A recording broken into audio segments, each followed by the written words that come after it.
ஆண்டவராகிய இயேசு கிறிஸ்துவின் நாமத்தில் இந்த 21 நவம்பர் 21 மறக்க முடியாத ஒரு நாள். இந்த நாளில் கர்த்தர் நமக்கு ஒரு நல்ல ஒரு முத்திரையை பதிக்கக்கூடிய ஒரு செய்தியை எனக்குள் வைத்திருக்கிறார். I greet you in the name of the Lord and Savior Jesus Christ. This is a very memorable day, 21 November 21. The Lord has put into me a very excellent message. உண்மையாகவே தேவன் ஒன்றை செய்ய நினைக்கும் போது சூழ்நிலைகளோ நம்முடைய உடல்நிலைகளோ எதுவுமே தடையில்லை என்பது நமக்கு நன்றாக தெளிவாக புரிகிறது. When the Lord wants to do something, the circumstances, our own health is no matter. இந்த மாதத்தின் வாக்குத்தத்தை யாரும் மறந்துவிடக்கூடாது. இந்த மாதத்துக்கு மட்டுமல்ல, எல்லா நாளும் எடுத்துக்கொள்ளலாம். 2:26-7 அந்த ராஜாவுக்கு கர்த்தர் சொன்னார், வெல்ல தேவன் துணை நிற்கிறார். இப்போ உங்கள் வாழ்க்கையில் ஒரு பகுதியை வெல்லணும், ஜெயிக்கணும், மேற்கொள்ளணும் அப்படின்னு நீங்கள் விரும்பும்போது தேவனுடைய துணையை நீங்கள் நாடி தேட வேண்டும். அதற்காக கர்த்தர் அவனுக்கு கொடுத்த சில வழிமுறைகளை நாம் ஏற்கனவே தியானித்தோம். We should not forget the promise verse for the month from 2 Chronicles 24:7. To win, the Lord helped him. So for all the battles that you face, for all the circumstances that you go through, the Lord will help you win. அதில் மறுபக்கம் நடுங்கக்கூடிய விஷயம், அவன் பலப்பட்ட போது தனக்கு கேடுண்டாகும் மேட்டிமை கொண்டான். அதனால் தேவனை அதிகமாய் தேடி மேன்மைப்பு அடைகிற நாம் மறுபக்கம் அந்த மேட்டிமைக்கு இடம் கொடுத்து நிலைமை நமக்கு வராதபடி நமக்கு எச்சரிக்கையாகவும் தரப்பட்டது. So the other side of it we saw, as he became strong, he became proud and he destroyed his life, and it was a word of caution to us. கர்த்தருடைய பெரிதான கிருபையினால கர்த்தருடைய வார்த்தை எனக்கு திட்டவட்டமாய் வந்தபடினாலும் தேவனுடைய நோக்கம் இன்றைக்கு என் மூலமாய் கர்த்தருடைய வார்த்தை வருகிறது என்பதை நான் புரிந்து கொண்டவனாய் ஒப்பு கொடுத்த போது சரியான வார்த்தையை என் மனதிலே கர்த்தர் போட்டார். It was through me that the word of the Lord has to come through, and the Lord has put the right word inside me. நான் பெரும்பாலும் இந்த ரெகுலர் ரீடிங்கை ரொம்ப ஏன் விரும்புகிறேன்னா, சும்மா இடையில அங்கங்கே பாஞ்சு படிக்கிறதுல ரொம்ப கவனமாக அந்த வரிசையை கவனித்து படிப்பேன். அவ்விதமாக நெகேமியா 4 அதிகாரம் 2 வசனத்தில் எல்லாருக்கும் ஒரு உயிர் மீட்சியை உண்டாக்கும், அல்லது உங்களுக்கு எனக்கு என்ன செய்ய போறாரு, தேவன் எப்படிப்பட்டவர் என்ற அத்தனை காரியங்களும் இதுக்குள்ள அடங்கியிருக்கிறது. Nehemiah 4:2 it tells us about how God is and what needs to be done. நல்ல வசனத்தை வாசித்துருவோம். Let's first read the verse. இந்த அற்பமான யூதர் என்னாச்சு? அந்த அற்பமான யூதர் செய்கிறது என்ன? அவர்களுக்கு இடம் கொடுக்கப்படுமோ? பலியிடுவார்களோ? ஒரு நாளிலே முடித்து போடுவார்களோ? சுட்டெரித்து போடப்பட்டு மண் மேடுகளான கற்களுக்கு உயிர் கொடுப்பார்களோ என்று தன் சகோதரருக்கும் சமாரியாவின் சேனைக்கு முன்பாக சொன்னான். And he spake before his brethren and the army of Samaria and said, what do these people choose? Will they fortify themselves? Will they sacrifice? Will they make an end in a day? Will they revive the stones out of the heaps of the rubbish which are burned? இந்த அகலியாவின் மகன் நெகேமியா செய்த சில ஆச்சரியமான ஊழியங்களில் அவனுக்கு எதிர்ப்பாக இருந்தது. உங்களை யாவருக்கும் அறிந்திருக்கிறபடி இந்த சன்பல்லாத் தொபியா அந்த 1ஆம் வசனத்துலேருந்து வருது. ரொம்ப எரிச்சல் ஆயிட்டாங்க. இவன் என்ன இவ்வளவு பக்காவாக ஆலயம் கட்டுறானே, அதில் இடிந்து போன அலங்கத்தை மறுபடி கட்ட ஆரம்பிச்சிட்டானேன்னும் போது ஆத்திரமாய் ஆவேசமாய் பேசின வார்த்தைகளை நாம் போது வாசிக்க கேட்டோம். We are seeing how Nehemiah the son of Hagaliah wanted to build the walls, and Sanballat and Tobiah were so much against because the burnt walls were built up again. பெரும்பாலும் நமக்கு கர்த்தருடைய வார்த்தை வேதத்தை படிக்கும்போது வருகிறது. நம்மை போதிக்கிற போதகர்கள் நமக்கு கொடுத்து உதவுவார்கள். அல்லது பல விதங்களில் நம்ம கர்த்தருடைய வார்த்தை வரும். Now the Lord's word comes unto us in different ways. One is when we read it through our Bible reading. One is when the men of God preach unto us. ஆனால் இங்கே சன்பலத் தொபியானாலே நெகேமியாவின் ஜென்ம எதிரிகள் என்று கூட சொல்லலாம், அலங்கத்தை கட்டக்கூடாதுன்னு. அவங்க ஆத்திர அவசரத்தில் பேசின வார்த்தைகளில் கர்த்தருடைய செய்தி இருப்பதை நான் கவனித்து ஆச்சரியப்பட்டேன். So here we have Sanballat and Tobiah being the lifetime enemies of Nehemiah, and they wanted to prevent him from building the temple, and through them certain words are revealed. இதற்கு உறுதுணையாக இந்த அரிசன் ஜெயக்குமார் சின்ன சின்ன இதெல்லாம் இப்போ திருப்பி போடுறாங்க. நான் ஏற்கனவே கேட்டிருக்கேன், நீங்களும் கேட்டிருப்பீங்க. ஒரு குறிப்பிட்ட வார்த்தை இவ்விதமாக தான் கொஞ்சம் இதை ஒட்டி வருகிறதை கவனித்தேன். And I usually listen to these small pieces of messages from Augustine Jabakumar. I think you also would have heard it. I heard it before and I heard it again. அதில் அரிசன் ஜெயக்குமார் பீகாரில் எங்கே ஊழியம் தொடங்கணும்னு தெரியாமல் பீகார் போயிட்டார். அழைப்பு வந்து போய் எல்லா இடத்துலையும் ட்ராக்ஸ் கொடுத்து இயேசுவே தெய்வம்னு அறிவிச்சிட்டு இருக்கும்போது ஒரு கூட்டத்தார் வந்து அவ்வளோ ட்ராக்ஸை வாங்கி கிழித்து ரோட்டில் எரிச்சு, போங்கடா அந்த பக்கம், இங்கே எங்கடா உங்களுக்கு வேலை, போ அந்த பக்கம், ரொம்ப ஆவேசமாக கத்துனாங்க. So when Augustine Jabakumar had his calling and he went to Bihar and they were giving tracts, now a set of people came and they completely destroyed the tracts and said, go that side. இப்போ நம்ம அரிசன் ஜோகாவுக்கு நமக்கு என்ன வித்தியாசம்? நம்மனா பயந்து ஓடி வந்துடும், ஓஹோ இங்கே இருக்கக்கூடாது போல. அவர் ரொம்ப அப்பாவித்தனமாக கேட்டாராம், எங்கே போகணும்? அது நீங்கள் கேட்டிருப்பீங்க, அவருடைய வாய்ஸே தனியார். எங்கே போகணும்? Now when usually enemies come and attack us, we'll be very afraid and we'll come back. But he asked, where to go? போ அந்த பக்கம் போ, அந்த ஒரு மேட்டு பக்கமாக காட்டி, இங்கே இருக்க எல்லாம் கொடுக்கக்கூடாது அப்படின்னு ரொம்ப ஆவேசமாகவும் ஆக்ரோஷமாகவும் கத்துனாங்க. So they shouted, go to the hillside, now don't give the tracts here, and they shouted. நீங்களும் கேட்டிருப்பீங்கன்னு நினைக்கிறேன். அப்போ அவர் அங்கே போய் எஸ்டாப்ளிஷ் பண்ணதான் ஜெம்ஸ். அந்த அவங்க காட்டின இடம் வந்து இங்கே செய்யக்கூடாது, அங்கே ஓடு அப்படின்னு விரட்டி அடித்த அந்த இடம்தான் இன்னைக்கு ஜெம்ஸ் ஃபவுண்டேஷன் இன்னைக்கு இருக்குது. Now the enemy told him to go away from that place to a particular place, and in that place is Gems Foundation established today. இப்போ நமக்கெல்லாம் வந்து எனக்கு ஆண்டவர் அந்த பச்சையாக காட்டுறாரு, நம்ம சோப்பாக காட்டுறாரு, மரத்தை காட்டுறாரு, நீ என்னத்தையா ஒன்று சொல்லி போவோம். இவர் ட்ராக்ஸு கொடுத்தா அதை கிழிச்சு எறிஞ்சு போ, இங்கே இருக்காது அங்கே போ, அங்கே தான் ஜெம்ஸ் ஃபவுண்டேஷன் இன்னைக்கு அமைந்திருக்கிறது. So we say the Lord showed me in green and showed me in brown, but to him it is told by his own enemy, go there, and there the church was the foundation was established. சில வேளையில் நம்ம எதிரிகள் நம்ம மேலே எதிர்பார்க்கிறவங்களை கண்டு நம்ம சோர்ந்து போகிறோம். Sometimes we are very weary about the enemies and their speeches. அங்கே தேவனுடைய திட்டத்தை அவங்க புரிஞ்ச மாதிரி சில காரியங்களை சொல்வாங்க. It is like they understood God's plan and they are talking. Bible எக்ஸாம்பிளே வேணும்னா இன்னும் அரிசன் ஜெயக்குமார் தான் நல்லா நாங்கள் வெறுமையாக ஒத்துக்க முடியாது. பைபிள் எக்ஸாம்பிள்னா ஜோசப்னு ஒருத்தன் சொப்பனம் பார்த்து அவங்க அண்ணன்ட்ட போய் சொப்பனத்தை தான் சொன்னான், வேற எதுவுமே சொல்லலை. Now Joseph was a person and he saw the dream and he didn't tell anything else. அப்போ ஆதியாகமம் 37:8 வாசிக்க வேணாம். ஏன்னா எங்கள் மேலே துரத்தனம் பண்ண பார்க்குறியோ, ஆள போறியோ, அவன் ஆள போகிறத யார் சொல்றது? அவனை பிடிக்காத சகோதரர்கள் சொன்ன வார்த்தைகள். You can see how his brothers responded to it, and they asking, shall thou reign over us, as in Genesis 37:8. இப்போ நம்ம ஊழியத்தில் எதிர்ப்பும் போராட்டம் வரும்போது நம்ம சோர்ந்துடுறோம். ஆனால் அங்கே சில தேவனுடைய திட்டம் அவங்க வாயிலேருந்து வரும் பாருங்க.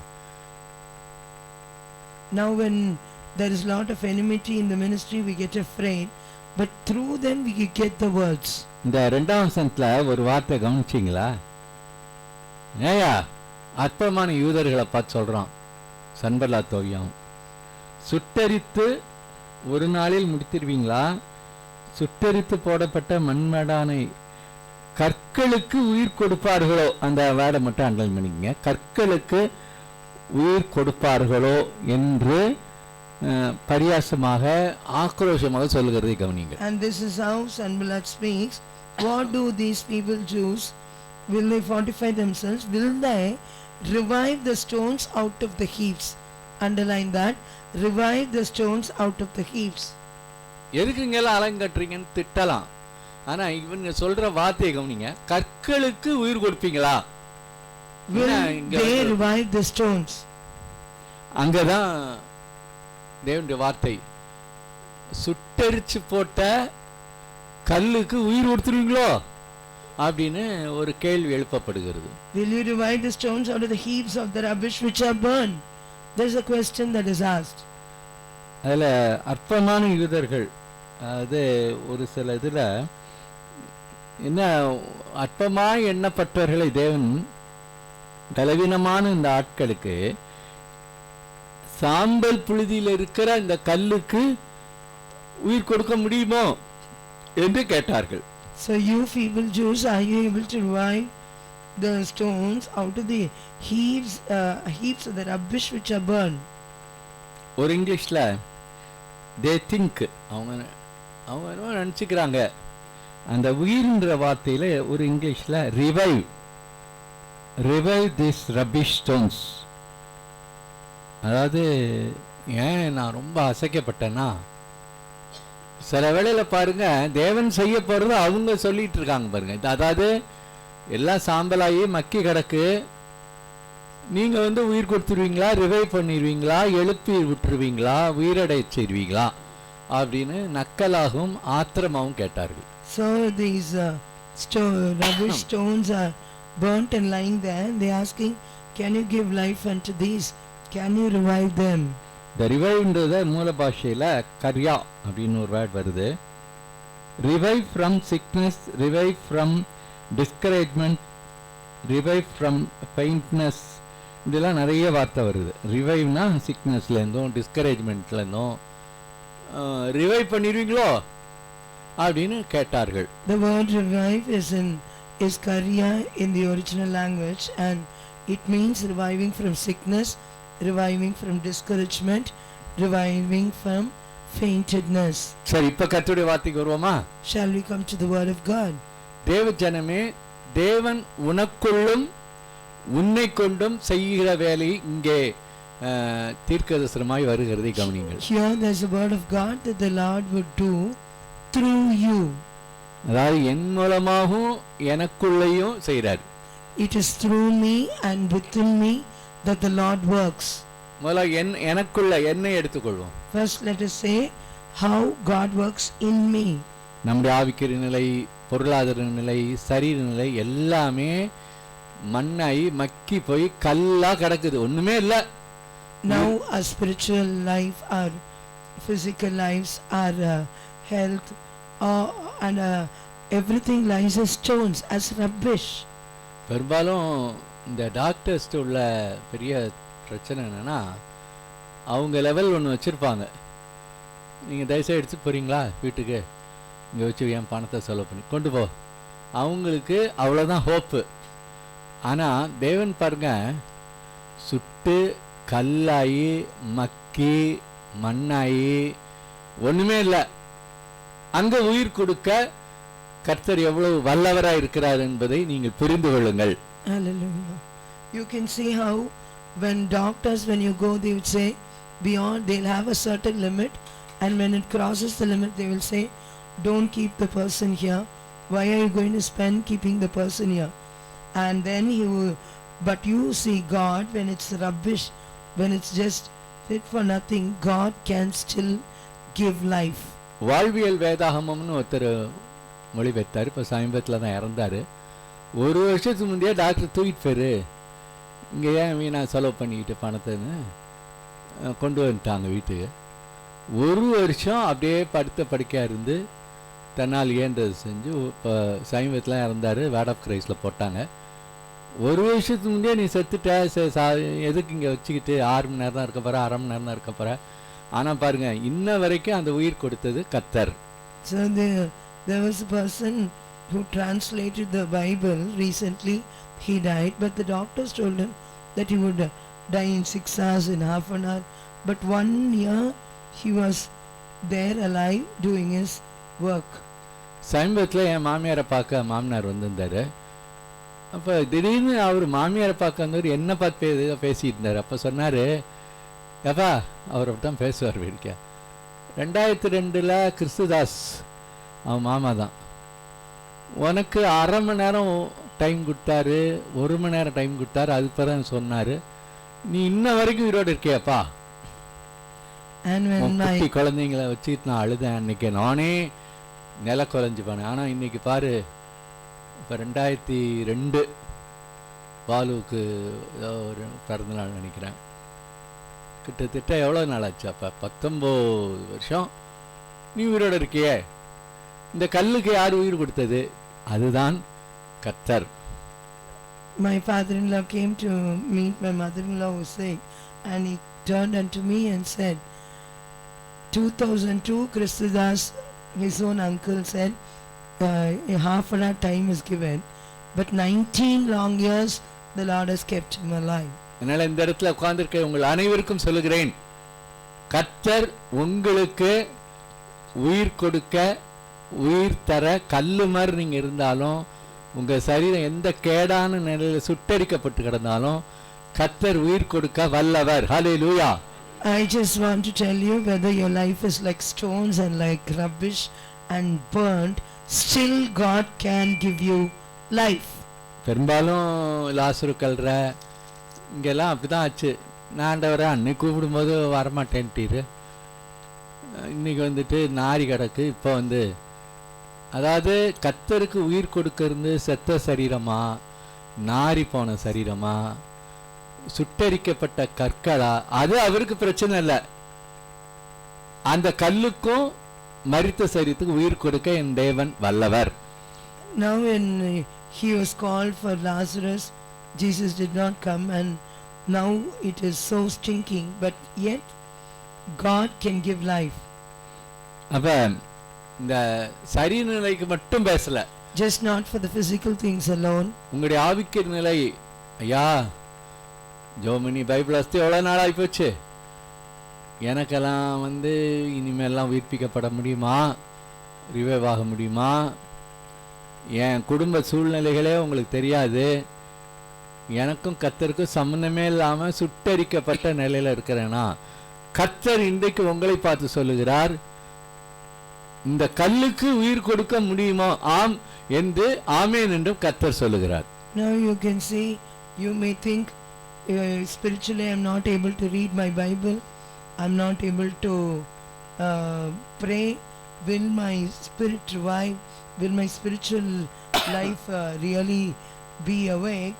Now the Lord says, unto these stones the Lord can give life. பெரும்பாலும் நம்மெல்லாம் எப்படி ஊழியக்கார நாங்களே என்ன செய்வோம், கொஞ்சமாக ஜெபம் பண்ணி கொஞ்சம் பைபிள் வாசித்து கொஞ்சம் இந்த வாடையாது இருக்கான்னு பார்ப்போம். இங்கே கர்த்தர் சொல்கிறத பார்த்தா அது சம்பந்தமே இல்லை. ஆனால் இன்னைக்கு நான் கர்த்தருடைய ஆவியில் கர்த்தருடைய வார்த்தையை கொண்டு, அது நீ எந்த நிலைமையில போயிருந்தாலும், நீ எவ்வளோ தூரம் கர்த்தரை விட்டு போயிருந்தாலும், கல் சுட்டரிக்கப்பட்ட சாம்பலுக்கு நடுவில் உயிர் கொடுக்க முடியும் என்பதை எதிரிகளே அவர்கள் வாயிலிருந்து சொல்ல வைத்து விட்டார். So even we men of God will see whether there's little smell of prayer, smell of Bible reading in a person's life, but God says, let it be rubbish, let it be burnt stones, I can revive it. பெரும்பாலும் நம்ம என்ன நினைக்கிறோன்னா, கொஞ்சமாவது ஒரு ஆவிக்கிற வாசனம் கூட இல்லையா அந்த பயலுக்கு, சம்மந்தம்லாம் உலகத்தோட ஜீவிச்சுக்கிட்டு நாரி போய் கிடக்கிறானே. ஆனால் தேவ ஆவியான இன்றைக்கு உங்களை பார்த்து சொல்லுகிறார், இந்த கல்லுக்கு உயிர் கொடுக்க தான் உங்களை என்னையும் ஒரு நோக்கம் வைத்து பேசிக் கொண்டிருக்கிறார். Now you may think this boy is not even having any smell of spirituality in him. What will God do? But God says, I will revive him, I will give him life. இப்போ நான் என்ன சொல்ல வரேன்னா, what am I trying to tell you? உங்களுடைய ஆவிக்குரிய ஜீவனுக்கும் சரீர ஜீவனுக்கும் என் தேவன் எப்படி ஒரு மகத்துவமானவர் என்பதை இந்த எதிரிகள் வாயிலிருந்து வந்த வார்த்தையை நாம் புரிந்து கொள்ள முடிகிறது. So for your spiritual life and for your physical life, I tell you, these words from the enemy makes a lot of sense. சரி, இப்ப நம்ம விஷயத்துக்கு வருவோம். கர்த்தர் எந்த நிலையில உள்ளவனும் எப்படிப்பட்டவனையும் கர்த்தர் உயிர் கொடுக்க வல்லவர். இன்றைக்கும் நம்ம சபையில அந்த வேலையை எனக்குள்ளேயும் செய்யப்படுறார், உங்களுக்குள்ளேயும் செய்கிறார், உங்களுக்கு கொண்டும் மற்றவர்களுக்குள்ள செய்வார்.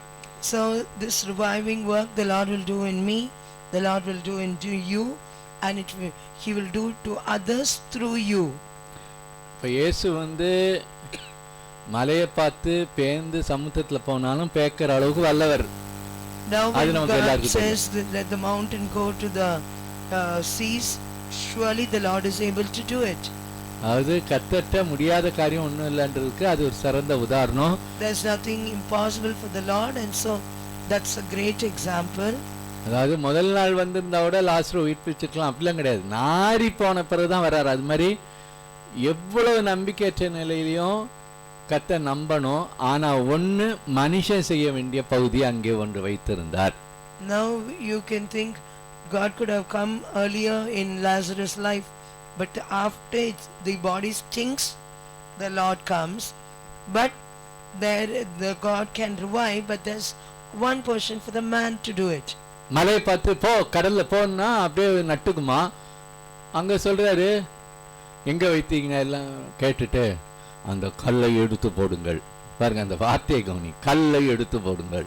So when he goes in front of the grave of Lazarus, he says, take the stone away.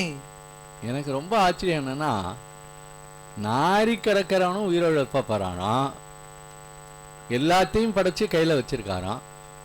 இது மனுஷனை விட்டு கல்லை எடுத்து போடு, இது என்ன அர்த்தம்?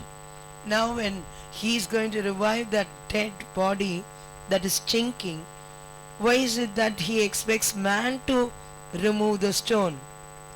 அப்ப ஆரம்பத்துல ஸ்டான்லி சொல்வாரு, சில வார்த்தைகள்லாம் ஸ்லோகங்கள்லாம் அவர்கிட்ட கத்துக்கணும்.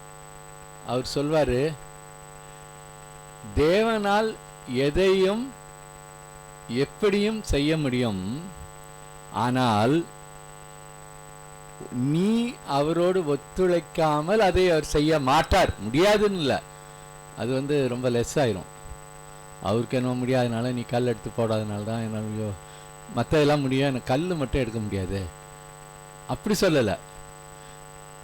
தேவன் எதையும் எப்படியும் செய்ய முடியும், ஆனால் நீ அவர் சொல்லுகிறபடி செய்யாமல் செய்ய மாட்டார். முடியாதுல்ல, அதுக்கு இன்னும் தூய்பட்டு இன்னொன்னு செய்வாரு, ஆனால் நீ அன்றி செய்ய மாட்டார். God is able to do anything at any time, but without your cooperation he will not do it.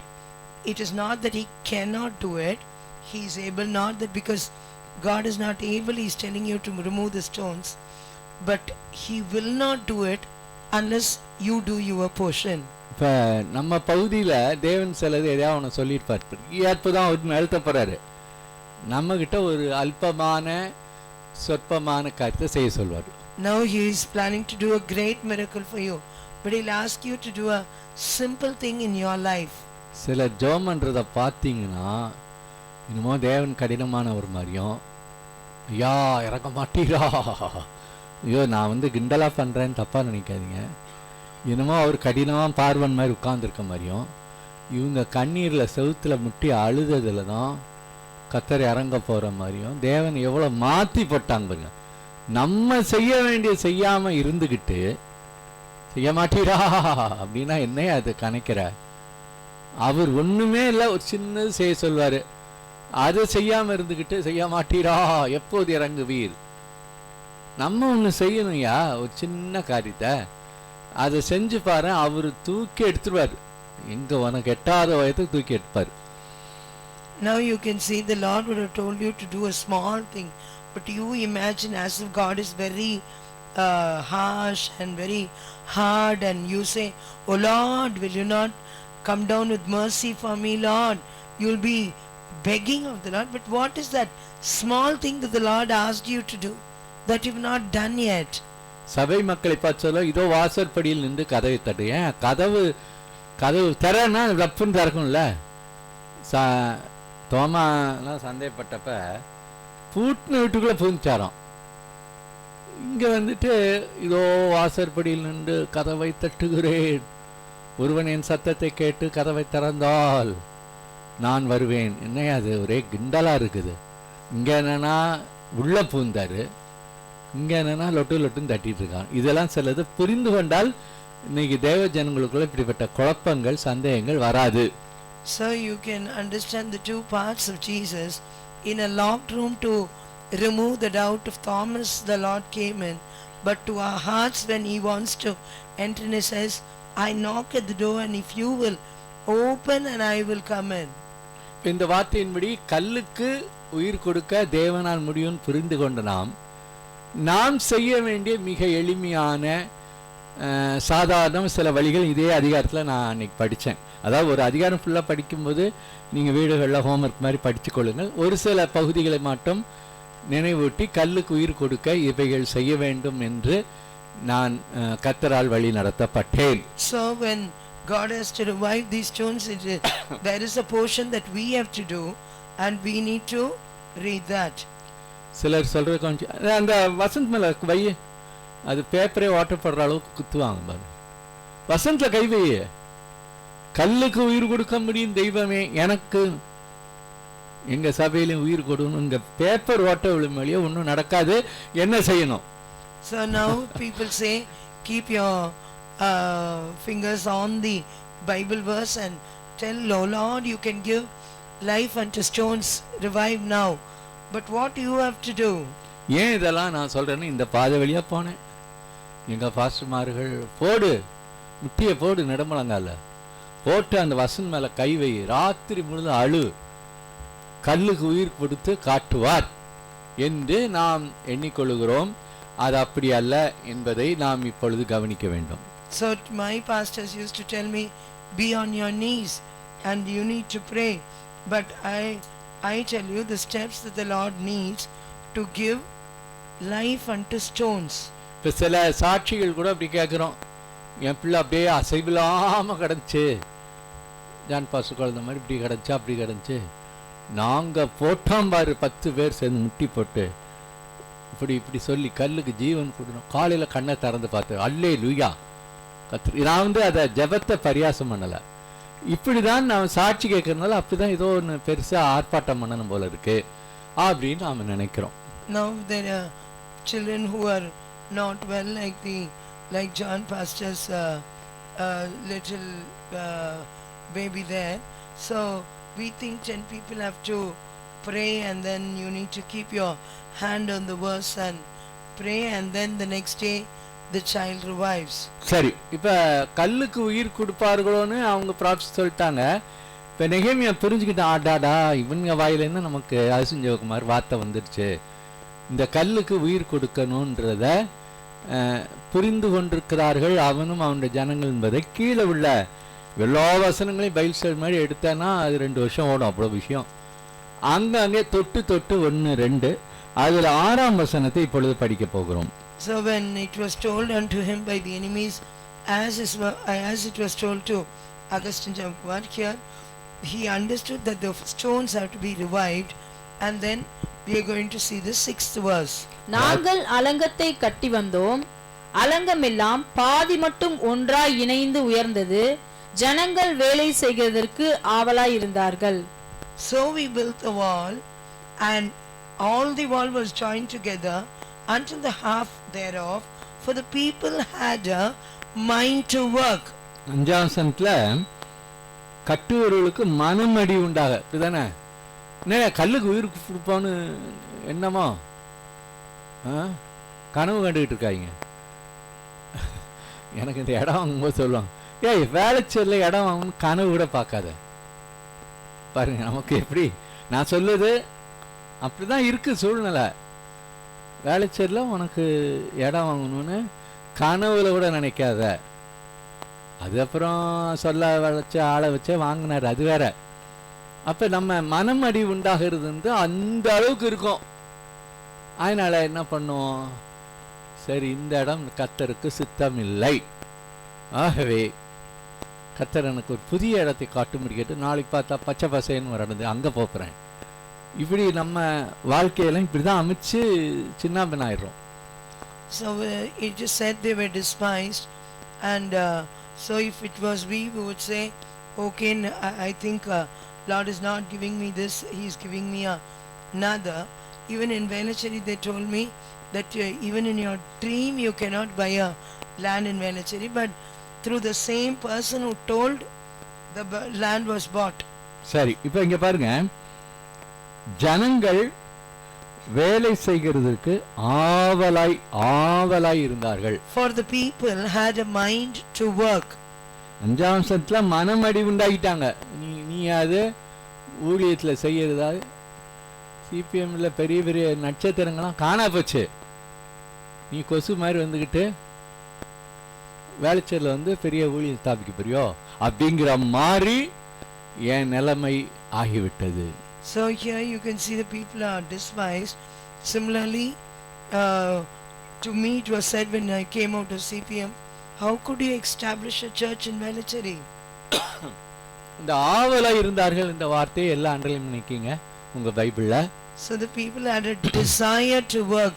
Underline the word desire. இப்ப நிறைய பேருக்கு கல்லுக்கு உயிர் கொடுக்க தேவன் திட்டம் வைத்தாலும் அவங்க தேவனுடைய வேலையை செய்யறதுக்கு ஆவலே இருக்காது. The Lord has given a plan to revive the stones, but these people will not have any desire to work. அருமையான தேவ ஜனமே, நான் இத விளையாட்டா பேசுறேன்னு நினைக்காதீங்க. அனுபவ ரீதியா நான் கடந்து வந்த பாதையிலேருந்து பேசுறேன். I'm not talking as a joke, but I'm really talking through my experience. புதிய தமிழ்ல நிந்தித்து அதைரியப்படுத்தினார்கள், நாங்கள் முழு மனதோடு வேலை செய்தோம். அந்த ஆவலா இருந்தவர்களுக்கு ஒவ்வொருத்தரும் ஒரு மாதிரி மொழிபெயர். எங்களை நிந்திச்சு கேவலப்படுத்தினாங்க, அதைரியப்படுத்தினாங்க, ஆனா நாங்களோ முழு மனதோடு வேலை செய்தோம். So they actually despised them and they reproached them, but these people had a mind to work. RC பைபிள்ல பணி செய்வதில் முழு உள்ளத்தோடு ஈடுபட்டோம். We in the RC Bible it said we yielded ourselves completely with all our heart to work. ஒரு இங்கிலீஷ்ல with full heart and mind, அதாவது full ஹார்ட்டும் மைண்டை வச்சு வேலை செஞ்சாங்க. So the people worked with full heart and mind. இன்னொரு இங்கிலீஷ்ல workers all work hard. The workers worked hard. இத்தனையும் படிச்சா நமக்கு தலையே சுத்துற மாதிரி இருக்கு. அப்படி வேலை செஞ்சாங்களாம். So to that extent people have worked. அதாவது அவ்வளவு பிரியாணி பாக்கெட் வாங்கி தரேன், அதை வாங்கி தரேன், இதை வாங்கி தரேன்னா கூட விக்கின்னு ஏதாவது ஒன்று ஏமாத்திக்கிட்டு வேலை செய்வாங்க. நான் சொல்றது தப்பா பேசல. இவங்களுக்கு என்ன, சரி ஒரு பிரியாணி பாக்கெட் ஆர்டர் பண்ணி எல்லாருக்கும் நல்லா வேலை செய்வாங்க, எல்லாம் க்ளீன் பண்ணுவாங்க. இப்படி குட்டா கூட டிம்கி அடிச்சுட்டு இப்படி வாரத்தில் ஏமாத்திட்டு உட்காந்துருக்கும். இங்க பார்க்குறோம், அதைரியம், அவமானம், நிந்தை எல்லாம் வந்தாலும் ஒரு பிரியாணி பாக்கெட் கூட காட்டாலும் முழு மனதோடு முழு உள்ளத்தோடு வேலை செய்தார்கள். So here you have people working with all their heart and mind, but when a cleaning job is given to us, they would say, I would give you a biryani packet, now work on it. People try to escape and go, but amidst fear, amidst reproach, amidst being despised, people were ready to work. சைக்கலாஜிக்கலா இந்த மாதிரி encourage பண்ணி வேலை வாங்குறத நான் தப்புன்னு கிண்டல் பண்ணல. இங்க பாருங்க, கல்லுக்கு உயிர் கொடுக்காங்களோன்றத நம்பறனால, கர்த்தரை விசுவாசனால எப்படி வேலை செஞ்சாங்கன்னா, ஜனங்கள் ஆவலாக முழு மனதோடு கடினமாக முழு உள்ளத்தோடு உழைத்து பாடுபட்டார்கள். கல்லுக்கு உயிர் கொடுக்க முடியும் என்பதை வேதம் அப்படி நமக்கு பதிவு செய்திருக்கிறது. In order to give life unto the stones, you can see they worked hard, they worked with desire, they worked with whole heart, and they worked with whole mind. இந்த இடத்துல உங்களுக்கு ஏற்ற மாதிரி நான் அதை திருப்புறேன். I turn it to your side.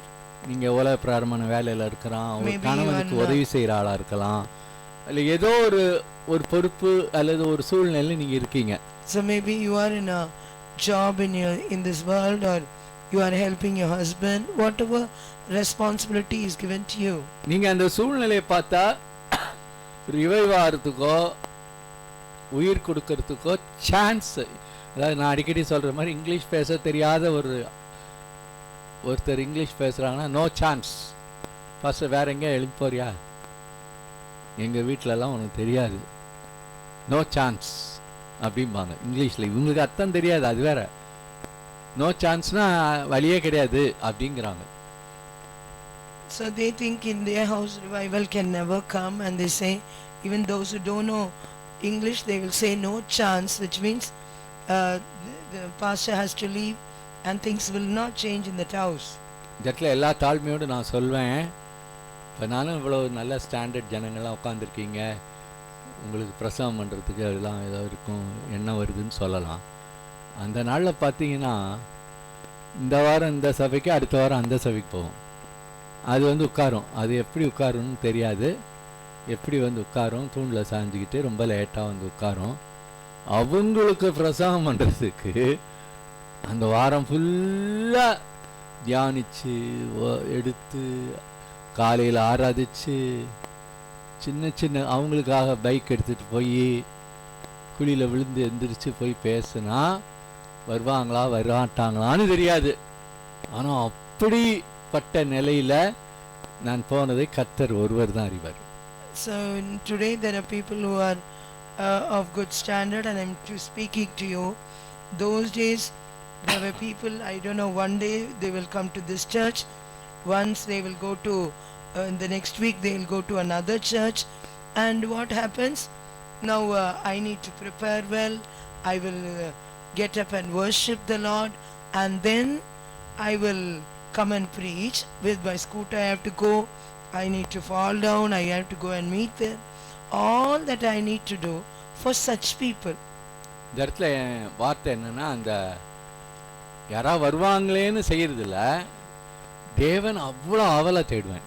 காலையில் எழும்பி, இப்போ இல்லை அப்போவே 3:30-4 எழும்பி ஜெபமணி ஆராதிச்சு அந்த ஜெப காரியங்களில் வேத காரியங்களில் அப்போவே ஆவலை கர்த்தர் என் உள்ளத்தில் வைத்து, இந்த உயிர் கொடுக்கணும், கல்லுக்கும் உயிர் வரணும்னா உன் உள்ளத்தில் அந்த ஆவல் இருக்க வேண்டும்.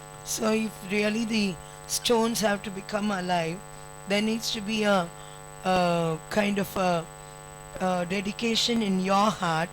So I used to dedicate in Bible reading, dedicate in prayer, so that the stones would live. அதாவது தேவனை ஆதாயத்துக்காக தேடாம, எந்த நன்மையும் பலனும் எதிர்பாராமல் தேவனோடு உறவாட நீங்கள் ஆவலாய் இருந்தால் எப்படிப்பட்ட கல்லும் உயிரடையும். அதான் இந்த செய்தியினுடைய தொகுப்பு. So if only you have a heart to be with the Lord with no expectations from Him, the stones can live. நான் சொல்றது 3 மணிக்கு எழுமணும், 4 மணிக்கு, ரூல்ஸே கிடையாது. ரூல்ஸ் அண்ட் ரெகுலேஷன்ஸ் நியாயப்பிரமாணம். என்ன நடந்தாலும் எப்படி நடந்தாலும் என் தேவனுடைய முகத்தை மானாத நீரோட இப்படி நீங்கள் அவ்வளோ ஆவலை தேடினீங்கன்னு வைங்களேன், தேவனையே தேவனுக்காக ஏதாவது செய்யணும்னு இருக்குல்ல. இப்போ நான் வேளச்சேரியில் இந்த 2 ஸ்டேஷன் நடுவில் பக்கா இடம் வாங்கணும்னு பிளானே பண்ணல. நான் பாட்டுக்கு தேவனை தேடி தேடி காலையில் எழும்பி காலையில் வர்ஷிப் பண்ணி பார்த்தீங்கன்னா கொஞ்ச நேரத்தில் நியூஸ் வரும், இந்த விசுவாசி இன்னைக்கு வரமாட்டானா, அப்புறம் அவன் காலில் விழுந்து கெஞ்சிற மாதிரி கெஞ்சி கொண்டாடணும், அது கூட வருமானம்னு தெரியாது. அப்படிப்பட்ட கொடிய நாட்களில் கூட தேவனை ஆவலாய் தேடுகிற உள்ளத்தை என் உள்ளத்தில் வைத்தார். So in those days when things were so bad, yet the Lord made me search the Lord. So I'm telling you, there's no that's all in the old covenant. If you would really search the Lord for Himself, the Lord will surely do it.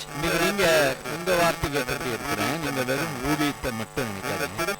உங்க குடும்பத்தில் உள்ளவங்க எல்லாம் கத்தர்னா என்னன்னு கேட்காம அவ்வளோ ஒரு மோசமான நிலை இருந்தால் கூட நீங்கள் கத்தர் ஆவலை தேடினீங்கன்னா அந்த கல்லுகள் உயிர்படும். இந்த கல்லுகளினாலும் ஆபிரகாமுக்கு பிள்ளைகளை கத்தர் உண்டாக்குவார். So if for you I will speak, in your house there are people who do not know the Lord.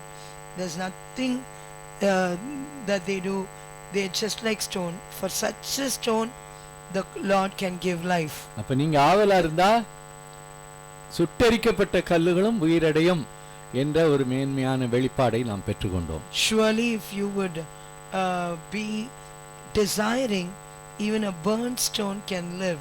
9ஆம் வசனம். 9th verse. நான் சொல்றது தள்ளி தள்ளி தான் எடுத்துட்டு இருக்கேன். நீ பைபிள் ஸ்டடி மாதிரி எடுத்தா விடாம எடுக்கணும். ஆனாலும் நாங்கள் எங்கள் தேவனை நோக்கி ஜெபம் பண்ணி அவர்கள் நிமித்தம் இரவும் பகலும் ஜாமம் காக்கிறவர்களை வைத்தோம். Nevertheless we made our prayer unto our God and set a watch against them day and night because of them.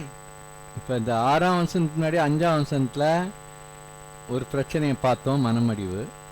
8ஆம் வசனத்துல எல்லாரும் எதுக்கெடுத்தாலும் சண்டை, எதுக்கெடுத்தாலும் பிரச்சனை. ஆனாலும் அப்படி அந்த வேர்டை கவனிச்சிங்களா?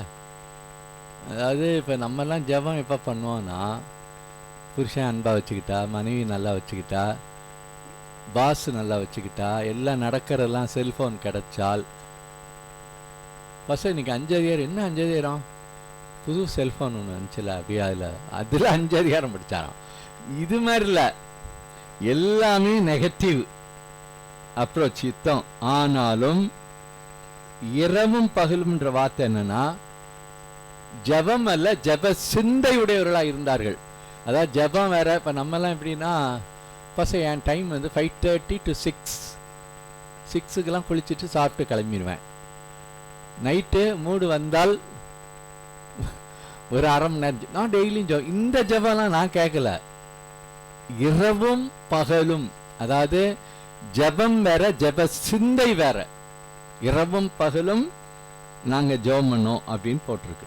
Nevertheless we made a prayer unto God day and night. So we're talking about not just an ordinary prayer time when you're happy, when your husband keeps you well, when your wife keeps you well, or when you get a new cell phone. You will say, Pastor, I read 5 chapters today. Why? Because of the new cell phone that I got. It's not that. When everything is negative, can you still pray unto God? You may say 5:30 to 6 is my morning time of prayer, and then I go off to work. But night, if I have mood, I will pray. No, I am talking about a prayer, a prayerful mind, night and day. அதாவது சில பரிசுத்தவான்கள் ஜெபத்தை எப்படி சொல்லுவாங்கன்னா, மீனானது தண்ணீரில் இருப்பது போல. இப்படிலாம் சில உதாரணங்கள் சொல்றது எதுக்குன்னா, அந்த ஜெபம் இல்லாத, சிந்தை இல்லாத நேரமே இல்லை. மீன் ஒரு காலையில் கொஞ்ச நேரம், நைட்டில் கொஞ்ச நேரம் வச்சு எடுத்து பாருங்களேன், செத்தே போயிடும். அப்போ தண்ணீரை போல, தண்ணீரை மீன் போல நம்ம எப்போதும் ஜெப நிலையில் இருந்தோன்னா கல் உயிர் அடையும். So like if a fish is in water, you keep it for some time in the day and some time in the night in the waters, then it will die. But I am talking about a prayerful mind always. அதனால தான் அந்த காலத்தில் ஜபமே ஜீவன்ற பாட்டியம் பாடுறாங்கன்னா, பாருங்க அந்த கல்லுக்கு ஜீவன் எப்படி வருதுன்னா, நம்முடைய ஜப வாழ்க்கையை பொறுத்து தான் ஜனங்கள் அல்லது உங்க வீட்டில் உள்ளவங்க, உங்க காரியங்கள் எல்லாத்துக்கும் உயிர் வரும் என்பதை புரிந்து கொள்ளுங்களே ஒழிய, என் ப்ரேயர் டைம் 5:36, அதுவும் அந்த அரை மணி நேரத்தில் அவங்க பண்ணுற கூத்துகள்லாம் பார்த்தீங்கன்னா அது தமாஷா இருக்கும். பாட்டை இஷ்டத்துக்கு ஏதாவது ஒன்று பாடிக்கிட்டு, இவங்களுக்கு ஏற்ற ஒரு பாட்டை எடுத்துக்கிட்டு, அதாவது நான் இதை ஏன் கிண்டலா சொல்லலை, உங்கள் சிந்தையே ஜெபமாய் மாற வேண்டும் என்ற அளவுக்கு நான் பேசுகிறேன். வேற எதுவும் தப்பா நான் பேசல, ஏதோ டைம் வச்சு பேசி நான் அப்படி இது பண்ணல. So don't think a prayer time is enough, 5:30 to 6, but I'm talking about having a prayerful mind always.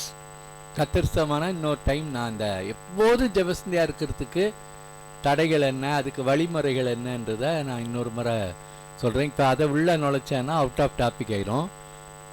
எப்படிப்பட்ட கல்லும் உங்க வாழ்க்கையில நடக்காதும் நடக்கணும்னா, ரெண்டாவது குறிப்பு, நீங்கள் ஜெப சிந்தையுடலா இருக்க வேண்டும்.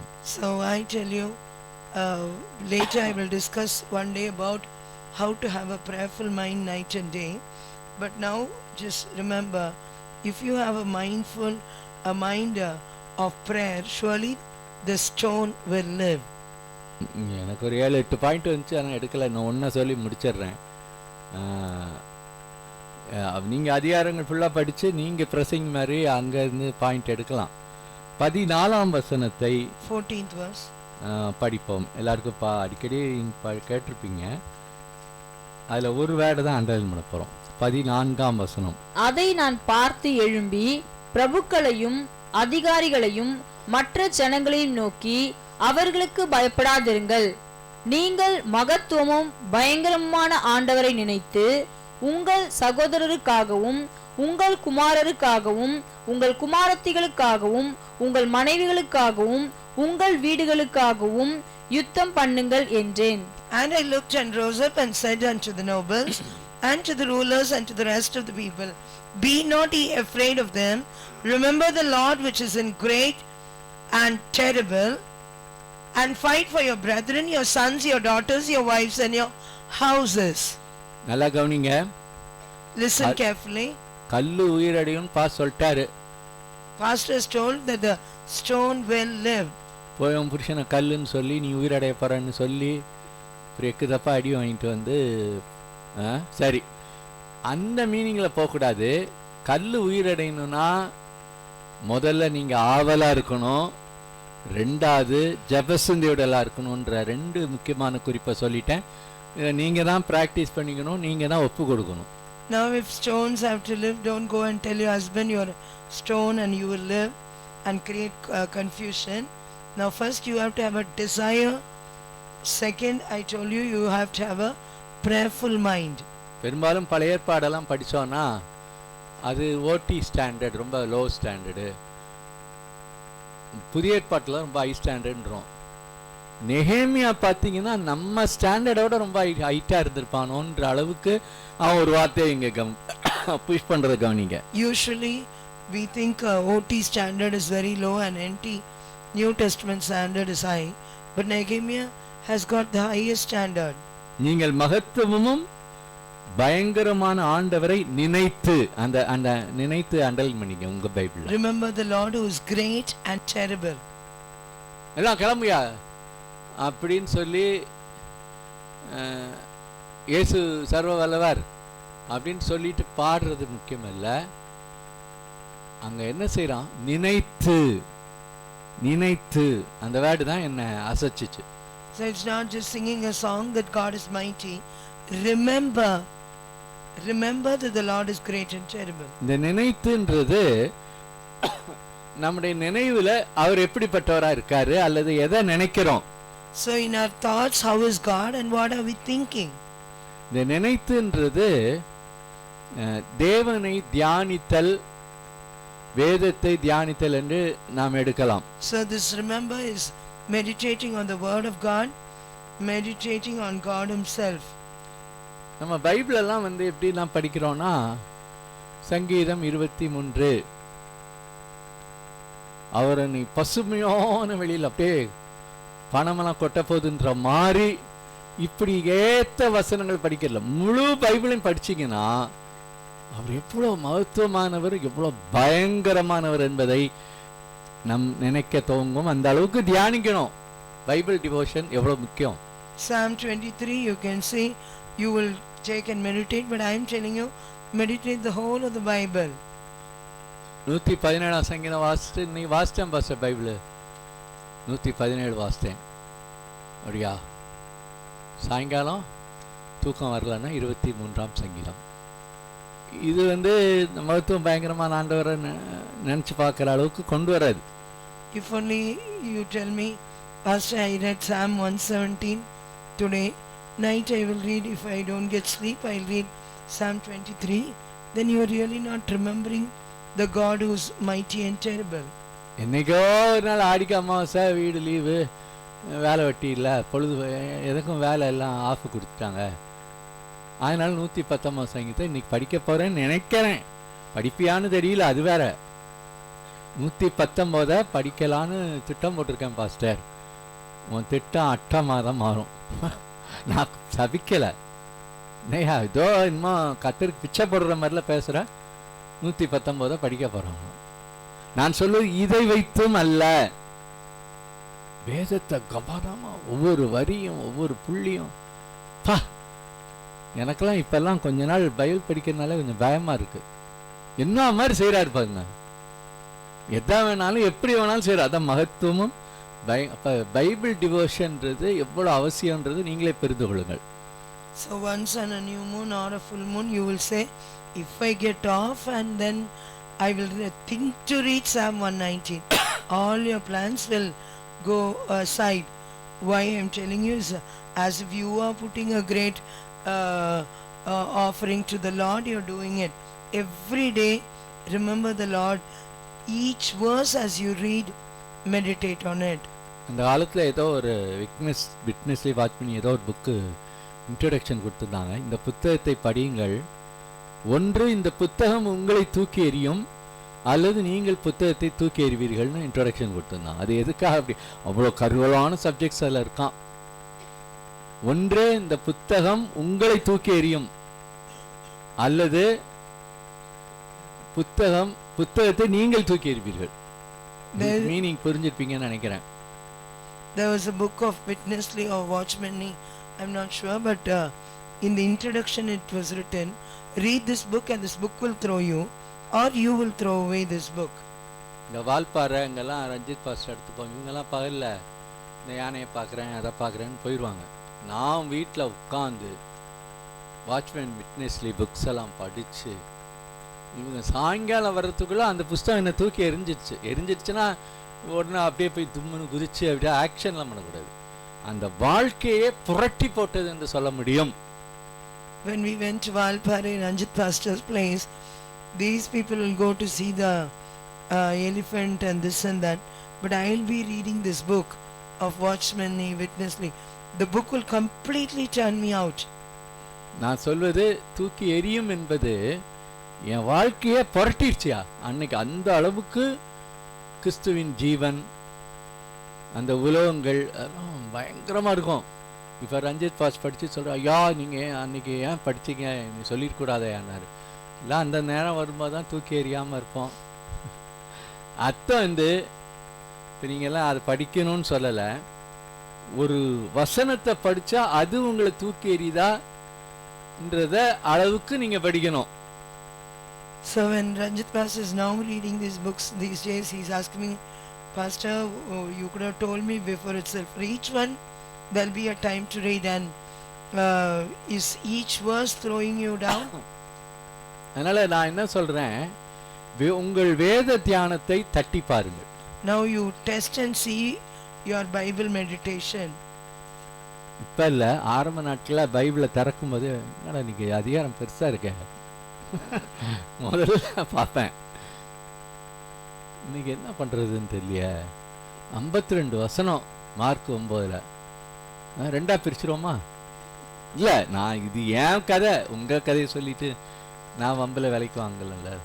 திறக்கும் போதே மார்க் 9 சோத்திரம். காலையில் 26 வசனங்கள், சாயங்காலம் 26 வசனங்கள். இது சாயங்காலம் படிப்பியான்றது தெரியாது, அது வேற. அதுக்குள்ளே எத்தனை சண்டை வரும்னு தெரியாது. இப்படி நம்ம டிவோஷன் இருந்தால் மகத்துவமும் பயங்கரமான ஆண்டவரை முன்னால் நினைக்க முடியாது. So those days early when I used to read the Bible, when I open the Bible I will see, oh such a big chapter today. So Mark 9. So half we'll read now, half we'll read later in the evening. There'll be so much of fight. Don't know whether I will read it in the evening. ஆனால் இட்லி சாப்பிடும்போது, சென்னா சாப்பிடும்போது எனக்கு full piece வை, எல்லாம் பண்ணுறோம். ஆனால் தேவனுடைய வார்த்தை எப்படி அவமதிக்கிறோன்னு உங்களை நீங்களே பரிசோதிச்சிங்கன்னா அடுத்தவங்களை ஜட்ஜ் பண்ணாதீங்க. So when you're eating idlis and channa and you want the full piece, so judge yourself, don't judge others. யோ பாயாலண்ணே 2 பீஸாக காணும், ஒன்று தானே கொண்டு அவனை போட்டு மிரட்டி. அப்போ நம்ம இப்படிலாம் என்ஜாய் பண்ணுறோமே, தப்பல்ல. வேதம் உனக்கு எப்படி இருக்கிறது?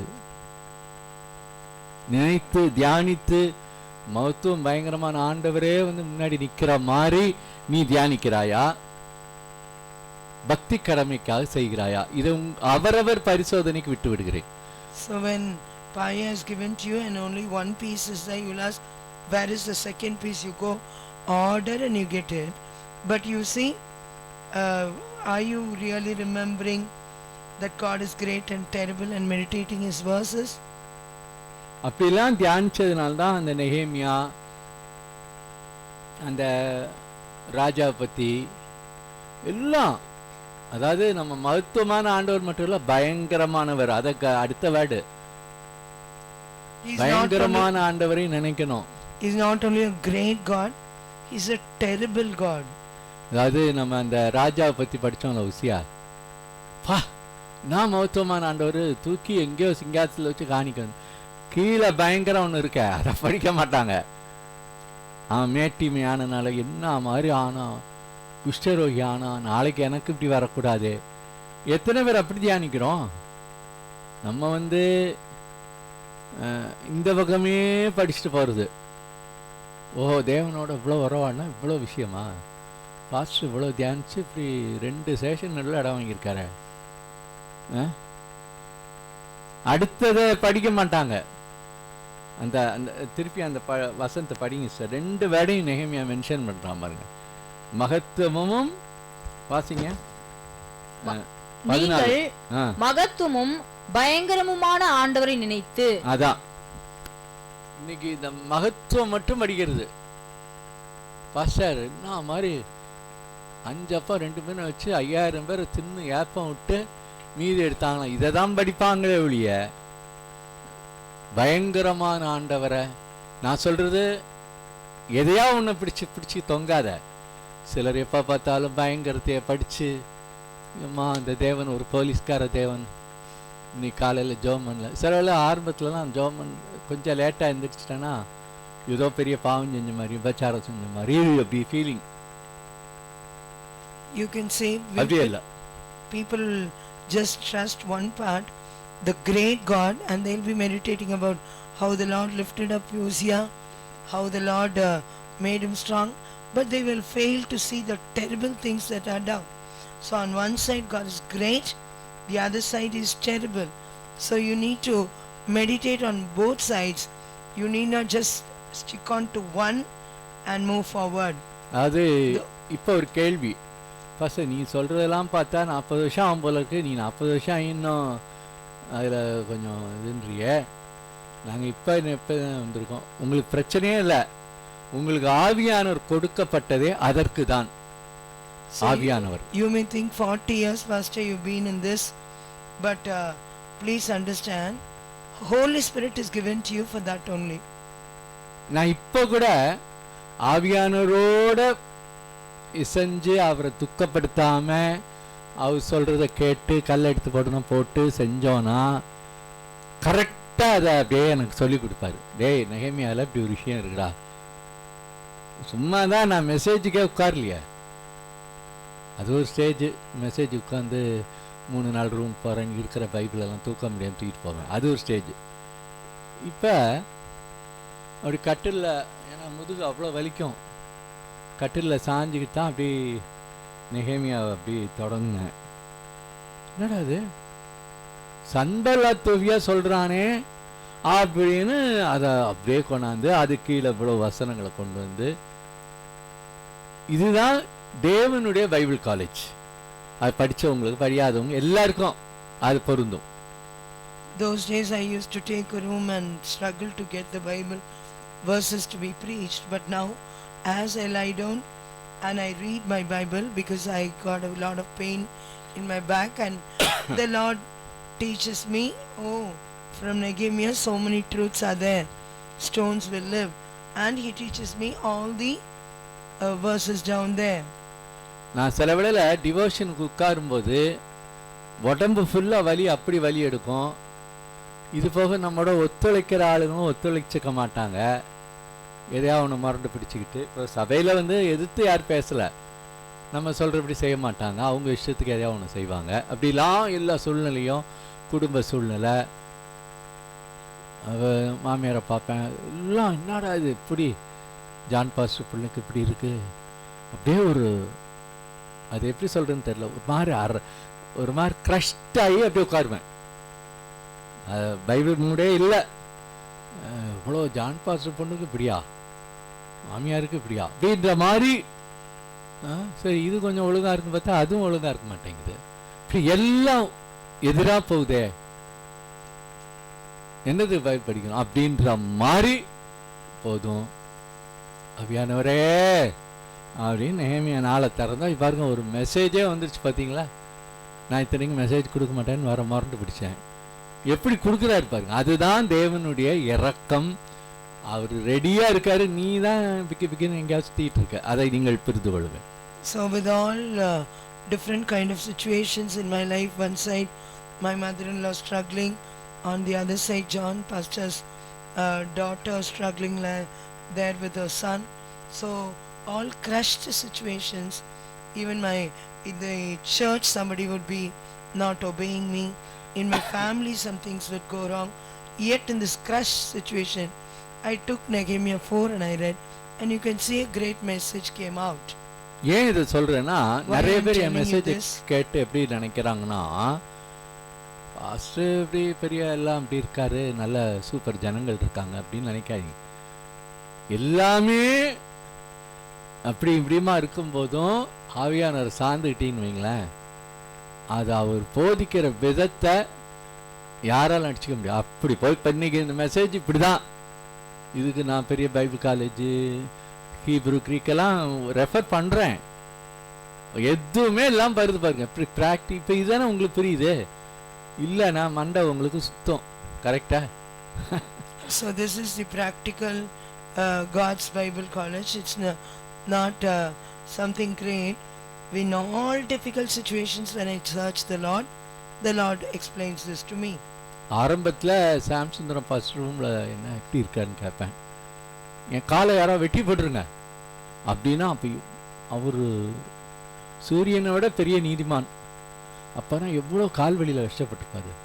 போவாஸ் பிரட்ட தான் கேட்பேன், செல்லையா பையன் என்ன பாஸ்டர் என்ன எப்படி இருக்கார், பாவம் இப்போ கூட அழுகுறாரு, காலை வெட்டி போட்டுருங்கன்றாரு. அப்போ எனக்கு புரியல அர்த்தம். அப்போ நான் சொல்ல வருது அப்படி எல்லாருக்கும் வரணும் அப்படி மீனிங்கில் சொல்ல, அப்படிப்பட்ட நிலையிலையும் ஒரு தேவ மனிதனுக்குள்ள ஆவியான கிரியை செய்து தடைபடாது அப்படின்னு சொல்ல வர்றேன். So yeah, I used to inquire about Sam Sundaram pastor through Boaz Chalaya's son, and I used to ask, what is pastor telling? He'll say, pastor is telling, cut off my leg, I'm suffering so much. So that day I didn't understand the pain. என் செய்தியினுடைய நோக்கம் இப்படி எல்லாரும் காலை வெட்டி போகிற அளவுக்கு வலிச்சாதான் வரும்னு சொல்லலை. அது வந்தால் கூட ஆவியானவருடைய வேலை ஏதோ தடையாச்சா, இன்னைக்கு நான் அதுக்கு ஒரு சாட்சியாக சொல்ல முடியும். முந்தானத்து கூட நான்டவரே ஏதோ தெரியாமல் ஒப்புடுத்துட்டேன் போல இருக்கு. ஏன்னா எல்லாம் ரெடிமேடாக ஆள் இருக்கு. இப்போ அதான் எனக்கு இருக்கிற சோதனை என்னன்னா, ஆள் இல்லாமல் வந்து உட்காடுறேன்னு நினைக்காதீங்க. இப்போ கூட என் பையனை சொன்னாலும் சரி, இல்லை வேற கணேஷ் யாராவது சொன்னாலும் ரெடி தான். அப்போ நம்ம ஆவியானுடைய குரலுக்கு கீழ்ப்படிஞ்சிட்டோன்னா கர்த்தர் உங்களுக்கும் அந்த செய்தியை கொடுப்பாரு. நீ எனக்கு அனுபவம் இல்லை, திறமை இல்லை, புத்தி இல்லைன்னா அப்படியே உட்காந்துக்க வேண்டும். ஆகவே கல்லுக்கு உயிர் கொடுக்க என் தேவன் வல்லவர். So you can see, I have to yield myself to the Holy Spirit, hear His voice, then only I can come and preach unto you. So there's a test for me, because there are people who are prepared to give messages directly. My son, Ganesh brother, whoever I call, they'll come. But I need to obey the Holy Spirit and I need to come and preach. Similarly, you don't think you are unwise, you're not worthy. You need to get the word from the Lord. அது என்னுடைய செய்தியின் பாரம் என்னன்னா, இன்னைக்கு கிட்டத்தட்ட இந்த corona எல்லாருக்குமே இதுதான் நிலை. சாம்பலாகி ஒன்றுமே இல்லை. ஆஃபீஸில் போனால் எதுக்கு வர்றேன்றான், லீவை போட்டு போன்றான், எல்லா பக்கமும் அடி.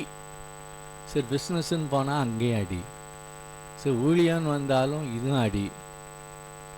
அதாவது நான் சொல்லுவது உயிரற்ற உயிர் கொடுக்க சான்ஸ் இல்லாத நிலையிலும் உயிர் கொடுக்க, கல்லுக்கு உயிர் கொடுக்க முடியும் என்பதை சன்பல்லாத் தொபியாக்கள் மூலமாகவே கர்த்தர் நமக்கு வார்த்தைகளை கொடுத்து விட்டார்.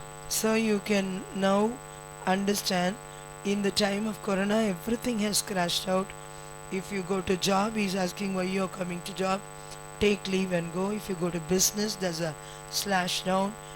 Even in ministry there's a slash down.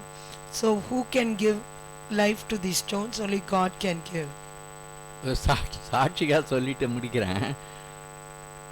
நமக்கு அநேகமாக நியூ இயர்க்குள்ளே நம்ம போய் சேர்ந்துருவோம். இது நம்ம சரீரநிலையை வச்சுட்டு அப்படி தானே சிந்திக்க தோணுது. அவ்வளோ மோசமாக இருக்குது உடம்பு. எந்திரிக்க முடியல, உட்கார முடியல, நிற்க முடியல, படுகும். சரி, இந்த வாரங்களில் நமக்கு நியூ இயருக்கெல்லாம் வந்து கிறிஸ்தாஸ் வர்றாரு, யாராவது பேசுவாங்க அப்படிலாம் நினைப்பேன். இதை எப்படி தெரியுமா என்கிட்ட வம்புழுப்பாரு, வம்புழுக்கிற மாதிரி தான் பண்ணுவார். போன வாரம் நியூ இயர் மெசேஜ் வந்து நிற்கிது. இப்போ அர்த்தம் என்னென்னா மறைமோண்டே நியூ இயர் வரைக்கும் நீ எங்கே தப்பிச்சு ஓடுறது? கேட்டார தப்பிச்சு ஓடாதன்னு. நீ நியூ இயர் வரைக்கும் இருக்கேன்னு சொல்லலை, நியூ இயர் மெசேஜுக்காக ப்ரிப்பேர் பண்ணவும் இல்லை. ஏன்னா இது புல்பீட்டில் வர போட வேண்டியது இருக்கு. அன்றைக்கி கூட ரஞ்சித் பாஸ் விக்கின்னு கேட்டார். நான் தெரில, எப்போதுமே நவம்பர்லேயே எல்லாம் ரெடி ஆயிரும். டெய்லி ரீடிங்களோ அது வந்து நிற்கிது. அப்படின்னா மறைமுகம் என்ன சொல்லிட்டாரு, டேய் அப்போ இனிமேல் யோசிக்க தோணாதில்ல. நான் சொல்லுவது எனக்காக உங்கள் ஜபத்தில் தாங்கிறது கால்வலி மாறல்ல, மனநிலை ஒழுங்காக இருக்க. அப்படிதான் நான் தைரியமாக சொல்லுவேன்.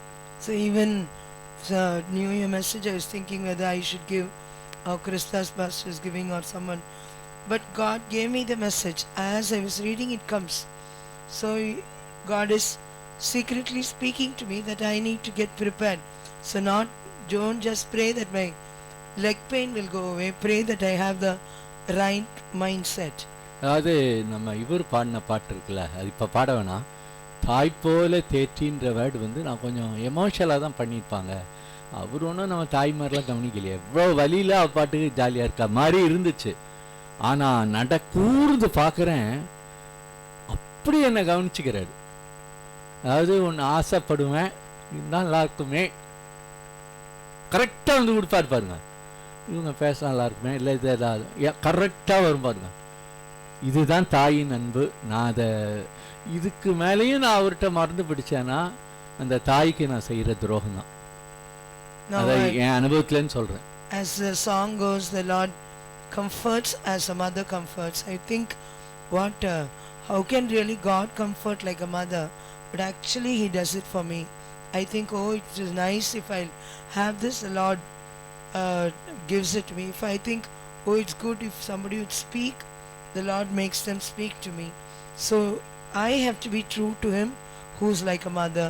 Otherwise it is wrong on my part. அதாவது நம்ம பெரும்பாலும் தாயின் அன்புன்னு ஏன் சொல்கிறோன்னா, நான் சின்ன வயசில் இப்படிலாம் என் பையன் பாஸ்டாக வருவான் அப்படின்னு நினச்சி என்னை கவனிக்கலை. சொல்லுவாங்கல்ல, அந்த தாயோ என் பிள்ளை இப்படி கஷ்டப்படுதே காது வலியில் அழுவேன். எங்கள் அப்பா நல்லா கொட்டை விடுவார். நான் இதாக சொல்ல தப்பன் மலக்க. ஆனால் என் தங்கச்சி இந்த பக்கம் படுத்து கிடக்கும், நான் இந்த பக்கம். அந்த தாய் எழும்பி அந்த விளக்கை பற்ற வச்சு மேலே வச்சு என் காதில் உத்தரம் கொடுத்து 1:30 மணிக்கு தூங்குவேன். இப்போ இந்த தாய் வந்து நாளைக்கு இவன் ஒரு பாஸ்டாக வரட்டும், அதுக்கு ஒன்றுமே, அதான் தாயின்றது, அதான் அந்த ஆனால் அந்த தாயே மறந்தாலும் நான் ஒன்றும் மறப்பதில்லை அப்படின்னு என் ஆண்டவர் கவனிச்சுக்கிறாரு. நான் அதை அவரை மகிமைப்படுத்தி சொல்கிறேன். So mother is a person who will take care of us even in the night. Fathers may sleep away, but when I am suffering with ear pain, she used to light the candle and she used to pacify me. And God says, even if your mother will forget you, I will take care of you. நான் ஐசியூவில் இருந்திருக்கேன். அதுக்கப்புறம் corona கொண்டு படுக்க வச்சு எல்லாத்துலேயும் பார்த்தேன். எல்லாரும் லிமிட்டில் தான் இருப்பாங்க. ஒரு சிஸ்டர் வந்து என்னை ரொம்ப அக்கான்ற மாதிரி ரொம்ப அஃபெக்ஷனாக ஒரு நர்ஸு. நைட் ஆனோன்னே, அப்பா என்னடா ரொம்ப ஆசையாக கூடுது, டியூட்டி முடிஞ்சிருச்சு, நாளைக்கு வர்றேன், பத்திரமா பார்த்துக்கோ, போயிட்டு. நான் சொல்லுது, என்னையா அக்கான்றான் அம்மான்றான், அவன் வேலையை முடிச்சுட்டு அவன் இப்படி தானே போக முடியும், நான் டியூட்டியை விட்டு இங்கே உட்காந்துருக்க முடியும். ஆனால் அந்த இடத்துல என் தேவன் வந்து பக்கத்தில் உட்காந்து என்னை அரவணைக்கிறதும் என் கூட பேசுறதும் என்னால் இந்த டாக்டர்ஸ் லைனில் போய் அனுபவித்து நான் பேசுகிறேன். டாக்டர்ஸை குறை சொல்லி பேசலை, அவங்களுக்கு அவங்க டியூட்டி. ஒரு நாளைக்கு ஒரு இடம் வருவாங்க, இதுதான் இப்படி தான் இதுதான் சொல்கிறதுக்கு அவங்களால முடியுமா இல்லையா? பிளட் கவுண்டிங் அதிகமாகத்து இதை ஏற்று, அவ்வளோதான். அவங்க என்ன பாசத்தை, ஆனால் இயேசு தான் எனக்கும் உங்களுக்கும் தாயாக இருந்து கல்லுக்கு உயிர் கொடுக்கிற ஒரு நல்ல தேவனாக இருக்கிறார். Yeah, you can see it is only God who can do it for you. Now when I am in the ICU, when I am in the they told me that I have corona, they took me to a hospital. Sisters will be there, they'll talk like a real sister, but finally they'll call me, Father, my time is over, I'm going back to home. So will they stay? No, because their duty time is over. Now it is God who's next to me, speaking to me, comforting me. So it is only He can revive a stone. சில வேளையில் ஹாஸ்பிட்டலில் நான் ரொம்ப அப்படி எத்தனை 9 வருஷத்து வாழ்க்கை, 9 வருஷத்துக்கு மேலே இருக்கும். இந்த நர்சஸ்லாம் சிலதுங்க ரொம்ப பாசமாக இருக்கும். சரி, அடுத்த நாள் எத்தனை மணிக்கு வருவீங்க? 7 மணிக்கா? அடுத்த நாள் 7 மணிக்கு வராது. அந்த சாந்தியின் ஹெட் நர்ஸ் சொல்லும், அதுக்கு ஒரு முக்கியமான கல்யாணமாக லீவ் போட்டு போயிட்டான். அடப்பாவி, நான் சொல்லுவது அதை தப்ப சொல்ல, எதையுமே நம்ப முடியல. பாசம்ன்றது, அன்புன்றது நேரம் வரும்போது ஒரு சாக்கு சொல்லிட்டு போயிடுவாங்க. ஆனால் நம்மோடு என்னென்றைக்கும் அன்புள்ளவராய் இருக்கிற ஒரே ஒரு ஆண்டவர், கல்லுக்கும் உயிர் கொடுக்கிற ஆண்டவர் நம்மோடு இருக்கிறார் என்ற சிந்தையோடு இந்த ஜெப குறிப்பை, இந்த பிரசங்க குறிப்பை நான் முடித்துக் கொள்கிறேன். So when I wait for nurses, they would say they'll come in the morning, but the head nurse Shanti will come and tell, no, that nurse is not coming today, she's going for a marriage. That's all. How bad I will feel. So that is the point of man. It is only God who can be with us, comfort us. என்ன ஒன்று, நம்ம ஒரு அல்ப புத்தின்னு சொல்லுவேன். இவ்வளவு அன்பு காட்டின பிறகு ஏதோ ஒன்று ரெண்டு கொஞ்சம் அன்பு காட்டுற மாதிரி பண்ணுறதை நம்பி போகிறோம் பாருங்க, அது பின்னாடி ஓடுவோம். நான் சொல்கிறது தவறான முறையில் இல்லை. அந்த நர்ஸு அடுத்த நாள் வந்தாருன்னா வராட்டான்னு ஏசு தானே என் வலியை தாங்க முடியும். அப்போ நான் என்ன சொல்ல வருகிறேன், எந்த அன்பு மேலேயும் சாராதீங்க. அன்பு கொடுத்தா ஸ்தோத்திரம், 2 கை கூப்பி ஸ்தோத்திரம் பண்ணி வணங்குங்க, நல்லது தான், நல்ல ஒரு அன்பு இருக்குது. ஆனால் இது அதாவது செய்யக்கூடாதுன்னு இல்லை, எனக்கு நிறைய வேலையாகி போச்சுல்ல பாஸ்டர், என்ன செய்ய முடியும் அதான். ஆனால் தேவனுடைய அன்பு உனக்கு தாயை விட சிறந்த ஒரு அன்பு என்ற நல்ல குறிப்போடு ஒரு பாடல் பாடி முடிக்கலாமா? மியூசிக் போட்டு. So we go back of searching for people who would show love on us. So leaving God, but always search on God only. ஒரு நல்ல பாட்டு, இயேசு எனக்கு ஜீவன் தந்தாரே, கல்லுக்கும் ஜீவன் கொடுக்க வல்லவர். நான் மனுஷனுடைய அன்பை குறைவாக பேசலை, நானே அப்படி தானே. நாளைக்கு நான் வருவேன்னுவேன். அன்றைக்கி கூட யாரோ சொன்னாங்க வாங்க, பார்த்தா போக முடியல. இப்போ நான் மட்டும் ரொம்ப பர்ஃபெக்டாக வந்துடுறேன்னா நானே வர்றது இல்லையே. கரெக்ட் தானே? நீங்கள் தூங்கிட்டு இருப்பீங்கன்னு நினச்சேன். இது ஏன் கதை? எதுவுமே எங்கள் அம்மாவுக்கு மேலே என்னை யாராலும் நேசிப்பாங்களா? அந்த அம்மாவும் இல்லை, எனக்கு தங்கச்சியும் இல்லை. ஆனால் இன்றைக்கி என் கூட எப்போதும் என்றென்றைக்கும் ஒரு தாயை போல வருது. அதனால் இந்த எதிரிகளுடைய வார்த்தையை மறந்துடாதீங்க. கல்லுக்கு உயிர் கொடுப்பார்களோ, ஜீவன் கொடுப்பாரோ? ஆமாம், இயேசு எனக்கா ஜீவன் தந்தாரே. எல்லாருக்கும் தெரிஞ்ச பாடலாக பாடினது இருக்குன்னா பாடி நாம் ஜெபம் பண்ணி, அடுத்த சண்டே ஸ்கூலு பரீட்சையெல்லாம் இருக்குன்றீங்க, அதனால் சீக்கிரம் முடிக்கிறேன்.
குறிப்புகள் ஒருவேளை நீங்கள் எழுத்தின்படி பார்க்கும்போது அது முடியவே முடியாது நினைக்க கூடும்.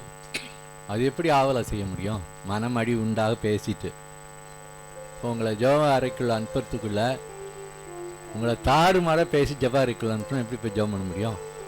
இப்போ இது ரெகுலர் சிஸ்டம்.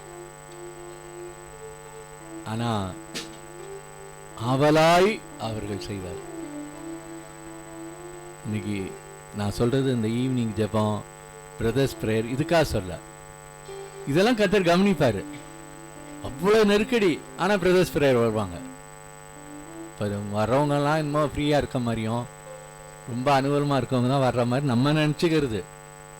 ஆனால் இன்னும் சொல்லப்போனால் நல்ல நெருக்கடி உள்ளவங்க தான் கரெக்டாக வர்றாங்க. புருஷன் அன்பில் அதில் இல்லை, என் வீட்டுக்காரர் அங்கே கூப்பிட்றாரு, இன்னைக்கு நான் வர முடியாது. இன்னும் யாரு நான் சொல்வது வீட்டுக்காரர் அவமதின்னு சொல்ல. இந்த இவ சொல்கிறாள்ல, புருஷனுடைய அன்பும் மனைவியுடைய அன்பும் நல்லா இருந்தால் நம்ம இந்த அளவுக்கு உருவாக முடியாது. அதனால எதிராக இருக்கணும்னு சொல்ல. எப்படி இருந்தாலும், அதிகமாக இருந்தாலும் ஒன்றுமே இல்லாமல் இருந்தாலும் ஆவலாக இருங்க. ரெண்டாவது குறிப்பு, எப்போதும் ஜெபசிந்தியோடு இருங்க. மூன்றாவது குறிப்பு, மகத்துவம் பயங்கரமான ஆண்டவரே நினைங்க, வேதத்தை நல்லா தியானிங்க. நாம் ஜெபிப்போமா? மகா பரிசுத்தமும் மகத்துவமும் பயங்கரமான ஆண்டவரே, நீர் எவ்வளவு வல்லவர் என்பதை இன்றைக்கு நாங்கள் எதிரிகள் வாயிலிருந்து வந்த வார்த்தை வழியாக அறிந்து கொண்டோம். The most mighty, great and terrible God, how great you are, we understood through the words of an enemy, Lord. ஆண்டவரே, யோசேப்பும் சரி ஜோகுமார் சரி எதிரிகள் தான் இங்க போ என்று விரட்டி அடித்து இன்றைக்கு அந்த இடத்துல ஜெம்ஸ் ஃபவுண்டேஷன் இருக்கிறது. யோசேப்பு ஆளுகிற அரசாட்சி தலைவனாய் மாறினான். O Lord, to Joseph it was said through his brothers, and to Augustine Javakumar it was said through his enemies, Lord, go to this place, and O Lord, Gems Foundation has come. ஆண்டவரே, இன்றைக்கு எங்களை எதிர்த்து பேசுறவர்களை நினைச்சு நாங்க மனவடி உண்டாகாதபடி அவர்கள் சொல்லுகிற வாயிலிருந்து ஒரு வார்த்தைகள்ல ஒரு தேவ திட்டம் இருப்பதை நாங்கள் கண்டுபிடித்துக் கொள்ள எங்களுக்கு அந்த ஆவி பகுத்தறிதலை தாரும். Oh Lord, when people despise us, let us understand that there's a great plan that you have kept for us, and that's why we are getting despised, Lord.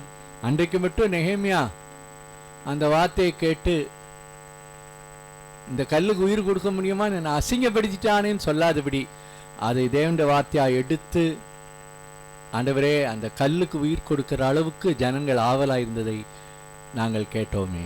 Oh Lord, Nehemiah didn't tell, oh these enemies have said, can your God revive stones? He took the plan from there, Lord. ரெண்டாவது, எப்போதுமே ஜெபசிந்தியா இருப்பேன். ஏதோ காலையில மாலையில கொஞ்ச நேரம் ஜெபிக்கிறது அல்ல, அந்த இடைவிடாமல் ஜெபம்னுங்க ஜெப ஆவியை எங்கள் மேல் வைத்தரணும். Oh Lord, help us have a prayerful mind, oh Lord, not just a few minutes in the morning and in the evening. Let us have a mind of prayer, Lord. மூன்றாவது, மகத்துவம் பயங்கரமான ஆண்டவரை நினைத்து வேதத்தை தியானித்து யோசித்து அதை நாங்கள் அபியாசப்படுத்த எங்களுக்கு உதவி செய்யும். Oh Lord, let us remember the Lord who is great and terrible. Help us think of you, O Lord, and work in our lives. நம்முடைய பிள்ளைகள் அந்த அதிகாரங்கள் முழுவதும் படித்து இன்னும் பல நல்ல குறிப்புகளை தியானித்து பிறருக்கு போதிக்க உதவி செய்யும். Oh Lord, let your children meditate more on it, and O Lord, teach to others. ஆண்டவரே, எனக்கு இதுவரைக்கும் உயிர் கொடுத்த தேவன் இந்த பிள்ளைகளுடைய வாழ்க்கையில எல்லாவற்றையும் உயிர் கொடுத்து சீயோன்ல நிற்கும் வரைக்கும் இந்த சத்தியங்களை அவர்களுக்கு உதவி செய்யட்டும். Oh Lord, you given life unto me till now. Give life unto these children, Lord. till we come and stand inside. இயேசுவின் நாமத்தில் பிதாவே. In Jesus' name, O Father. Amen. என் ஆத்துமாவே கர்த்தரை ஸ்தோத்திரி, என் என் முழுமே முழுமே பரிசுத்தமாக்கி. என் ஆத்துமாவே கர்த்தரை ஸ்தோத்திரி. கர்த்தர் செய்த பாருங்கள். நம்முடைய கர்த்தராகிய இயேசு கிறிஸ்துவின் கிருபையும் பிதாவாகிய தேவனுடைய அன்பும் பரிசுத்த ஆவியின் ஐக்கியம் பாதுகாவல் வழிநடத்தலும் நாம் அனைவரோடும் இயேசுவோம்.